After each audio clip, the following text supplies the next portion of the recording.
બોટાદમાં બિયારણના કાળા બજારનો આક્ષેપ કરવામાં આવ્યો છે। બોટાદથી મહત્વના સમાચાર સામે આવ્યા છે, જ્યાં બીજેપી કિસાન મોરચાના મંત્રીએ આક્ષેપ લગાવ્યા છે।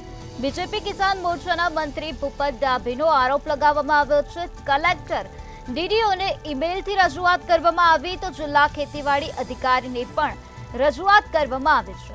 એગ્રો વેપારી બિયારણનો સંગ્રહ કરતા હોવાનો આક્ષેપ કરવામાં આવી રહ્યો છે।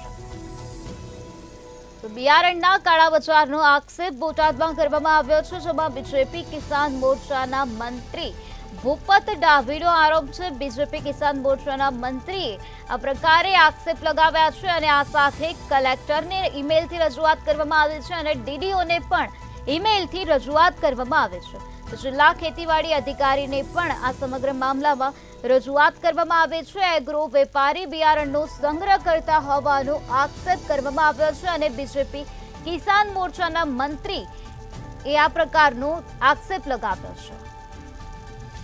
તો ભૂપત ડાભી દ્વારા આ પ્રકારનો આક્ષેપ લગાવવામાં આવ્યો છે અને રજૂઆત કરવામાં આવી છે। કલેક્ટર અને ડીડીઓને ઈમેલ મારફતે રજૂઆત કરવામાં આવી તો આ સાથે જિલ્લા ખેતીવાડી અધિકારીને પણ કિસાન મોરચાના મંત્રી ભૂપત ડાભીએ રજૂઆત કરી છે। એગ્રો વેપારી બિયારણનો સંગ્રહ કરતા હોવાના આક્ષેપ કરવામાં આવી રહ્યા છે।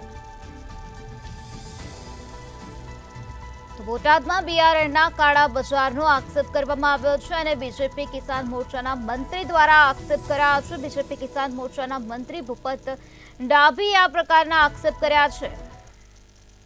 જનતા પાર્ટી બોટાદ જિલ્લા કિસાન મોરચા મંત્રી તમે ખેતીવાડી અધિકારીને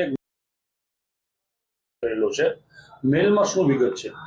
મેં હમણાં મને મારા ગામમાં બેઠો હતો અને આજુબાજુના ખેડૂતોને મારા ફોન આવ્યા કે અત્યારે બિયારણ મળતું નથી। હવે સિઝન ચાલુ થવાની તૈયારી થઈ ગઈ છે અને બિયારણ મળતું નથી અને મળે છે તો 1200 થી 1500 રૂપિયાના ભાવનું જે બોલગાડ BG2 એ મળે છે, બરાબર, અને પૂરતું મળતું નથી।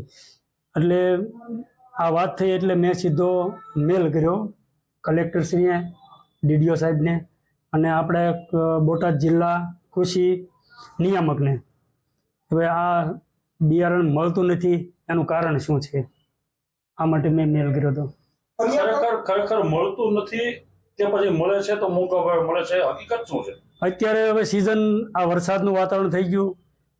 ખેડૂતને મુખ્ય પહેલી વાત એક છે કે ખેડૂતને બિયારણથી શરૂઆત થાય। જો બિયારણ નહીં